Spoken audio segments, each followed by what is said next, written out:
Hello, guys, and welcome to a special edition of the JRE review. Still in review mode, but I've had somebody reach out to me for a while, a couple of people actually. The Bob Lazar review that I did got a lot of people talking, and people were messaging me about it, and they liked it, and they wanted me to do another one, and I'm like, well, I just really kind of review Rogan's podcast. So once I've reviewed it and I've talked about it, I don't know what else to talk about. Okay? But then somebody reached out to me and said, look, I want to be on your podcast. I would love to talk about it. I was really blown away with the Bob Lazar stuff, and I've been following it for a while, and also a big fan of Rogan's. Can I be on it? I said, yeah. So we kind of prepped a volume 2 for Bob Lazar, and this was the time I had for it, and the gentleman, I think, from what I understand, got stuck in traffic, or he's like on his way, or something's happening. But I don't know. Maybe he knows a lot about aliens, but he doesn't know a lot about driving in LA. So I'm gonna crack on without him. God bless him. And but thanks for the idea anyway, and I appreciate the comments. Now, the reason I still think this is a JRE review is not only because that's the name of my podcast and I have to justify it, but also that the first time I heard about this guy was from Rogan, and I mean in multiple times. You know, I think John DeLonge, the dude from Blink-182 that came on and had all the alien conspiracy stuff to talk about, he talked about Bob Lazar, and we'll get to that shortly.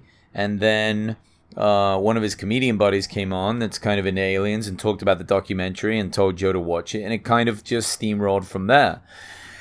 So yeah, it is Bob Lazar number 2. Let's get this started.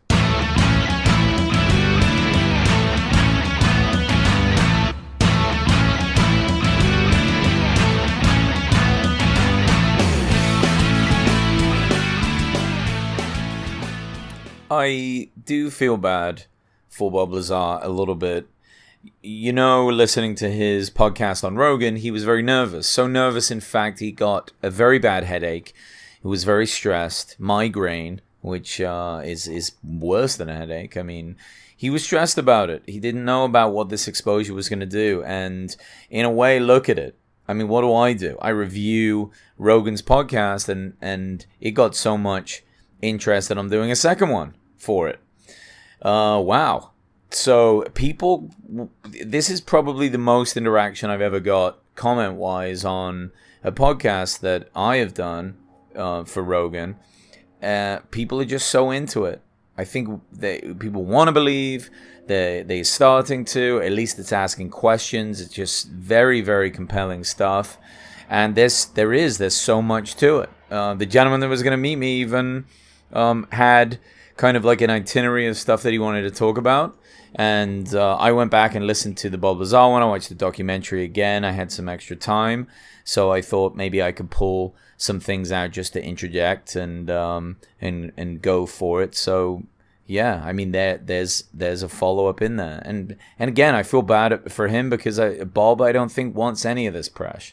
He doesn't want any of this focus, and it's getting a ton, so much. And you know Joe has done most of this. I mean, man, once Joe gets into something, it just blows up. I wonder if how careful he feels he needs to be about getting into like a new fad. He really better do some research before he starts, you know, saying the shake weight is good or something ridiculous like that. Do some research. You know he does. Bob Lazar, early days, right? Let's talk about some of the stuff that really stood out that was scary, that he talked about on his podcast with Joe. Removing his college records. Crazy, right? So they were gone, expunged. He went to MIT, and then I don't know where he was supposed to have done his undergrad, but they just disappeared from there. And the school was denying it for a long time, and I think even Los Alamos, he worked at the labs, and there was no record of him there. That had been taken away. And that takes a lot of work. Because remember, this was, in the early 90s. I mean, it wasn't like the internet was all that developed. There were connected systems. So possibly they could have hacked in and removed it. But I think some of this is like physical removal of documentation. I mean, they would have had to take out time cards and even fiddle with the IRS to some degree. I mean, it's hard to know what the extent of that is, but very scary. And that's something that's quite compelling because he was able to line up people he went to school with and people that he worked at Los Alamos with. And then when he went back, he was able to really describe the interior of it. Unless he's an unbelievable guesser, I mean, it seems like he knew where he was going and what he was doing in there. And he was also on the front of a magazine, the Los Alamos Labs magazine, because when he was very young, he built his car into a jet car, which is no easy feat. So you've got that, right? You've got those things. These things are very compelling. If he didn't remove that information, then who did? Because it does seem like that he worked there. Because even in that magazine it said employee of Los Alamos. Now, could it be a coincidence? Could it be that actually he never worked there, but somehow managed to persuade somebody that he did and got on the front of that magazine and then kind of knew the ins and outs of where he was going in that building and then later made up this entire story?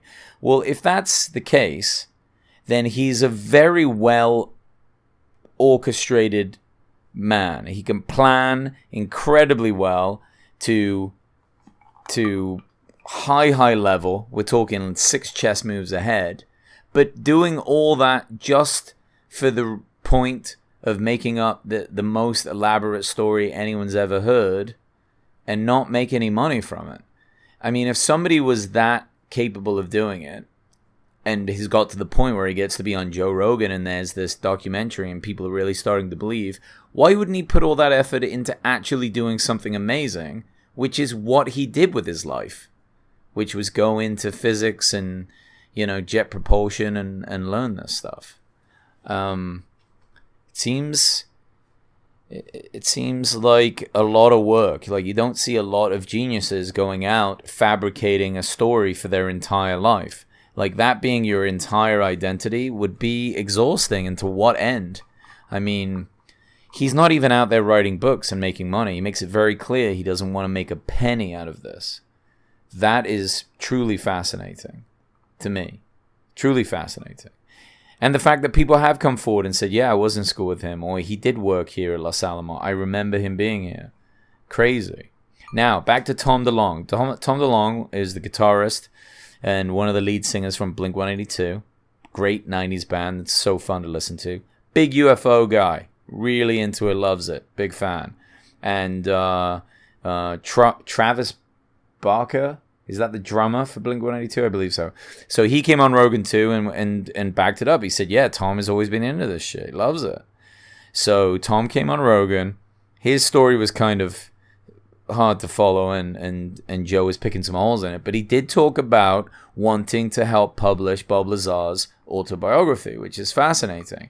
I don't know if that's still going to go through or if it's still going to happen. I hope it does. I would love to read it. It's so fascinating. Not saying necessarily that I'm believing any more or any less, but it's very compelling and it's fun read. Get your brain going. Maybe there'd be time for a Bob Lazar review episode 3. Maybe that's a bit much. But if this guy ever makes it out of traffic and gets to my house, maybe there is time for that. Now, there were a few things that were pretty fascinating. And one thing that Bob Lazar has talked about in the past, though he didn't talk about it on Rogan's podcast, this is just from me looking up some stuff, is that his clearance level was called Majestic. It was Majestic. So, some are called Top Secret, and then there's one called Above Top Secret. Well, I guess there's one called Majestic. And supposedly, and it's not like the government that controls security clearances has listed this on Wikipedia, but there's some talk online amongst the conspiracy theorist people that gather this data that the Majestic security clearance is 30 levels higher than the highest civilians can get. So civilians security clearance is not as high as if you're in the military. So there's some that only the military can get. But if you work for like Lockheed Martin or Northrop Grumman, the Is it Abramovich? Yeah, I don't know. They're like defense contractors that, build all sorts of things. I think they build satellites and other technical stuff. And a lot of their employees would have security clearances for them. And I used to date somebody that worked at both of those companies, actually. And she just mostly did phone networking and some data entry stuff, but a lot of it has stuff that they need clearance for. So there's intense background checks and so on. So even their very highest level, which is around top secret, there are many levels above that, and that's what Bob had. Bob had that so he could work at S4, which is near Area 51, and where they house supposedly these alien ships and the propulsion systems and the anti-gravity jibby-jobbies, or whatever they were called. That's the technical term for a jibby-jobby. So he had to have that clearance, and that's interesting stuff. Supposedly that clearance, Majestic, is higher than what the president has. Now, who knows how that's true? You would have thought that the president has as high a clearance as possible, but maybe since every 4 to 8 years they kind of rifle those guys in and out, maybe that's not the case. Maybe you can't give them that high a clearance. So, what was Bob's main story? Well, it all got heated. He'd been working at that base, the S4, for some time, working on this like sphere that created gravity in some ways, and can manipulate kind of space-time as he described it.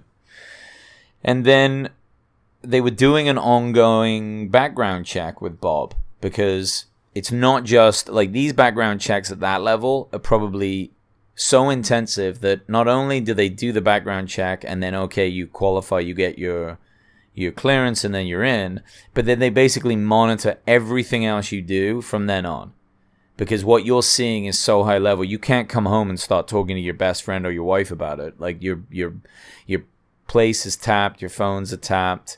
It kind of seems not reasonable. It's very intrusive, but it kind of seems like that would make sense. That's not so crazy. It's not like there's that many people that would be doing this kind of work, that would have this clearance, and the government would certainly have enough money to surveil at high levels, a few people. Like, America has a lot of money for this, and we spend a lot on defense, and I'm sure some of it goes here.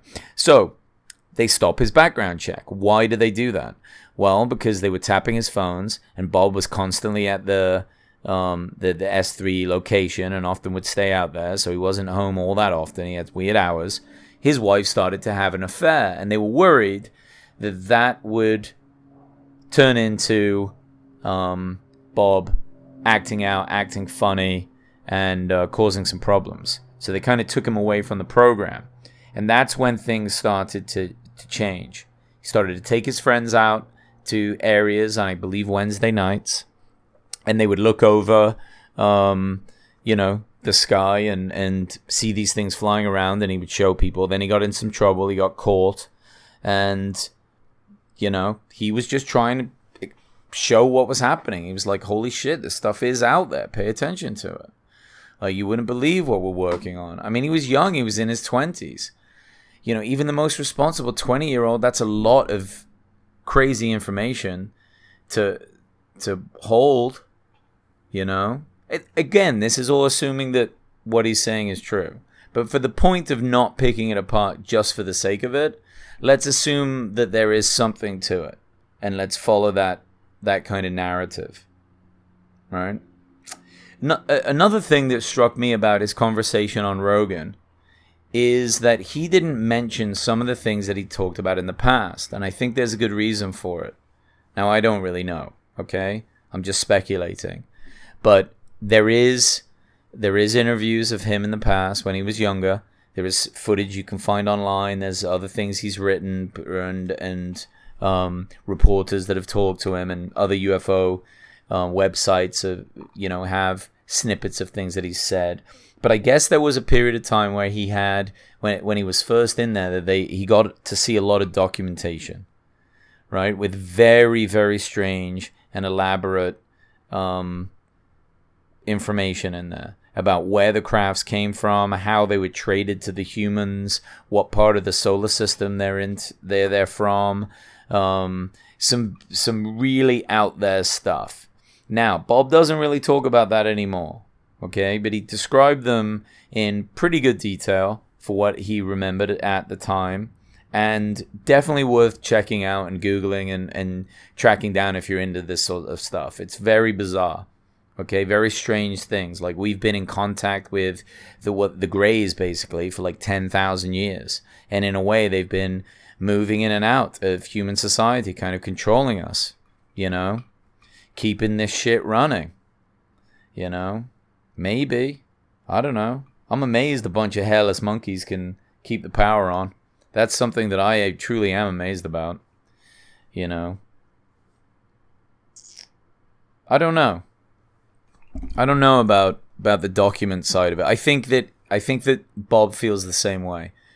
I think that he thinks that maybe they were planted so that he had this crazy narrative, so that when he starts telling people, it made him look like a lunatic.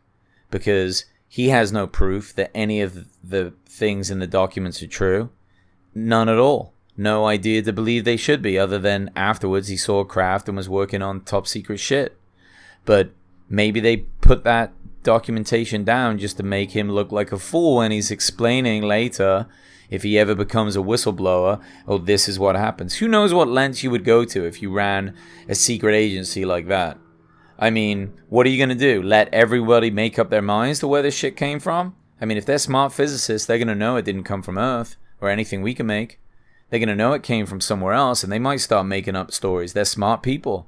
They might be able to figure it out. So why not give them a narrative? One that will make them look silly.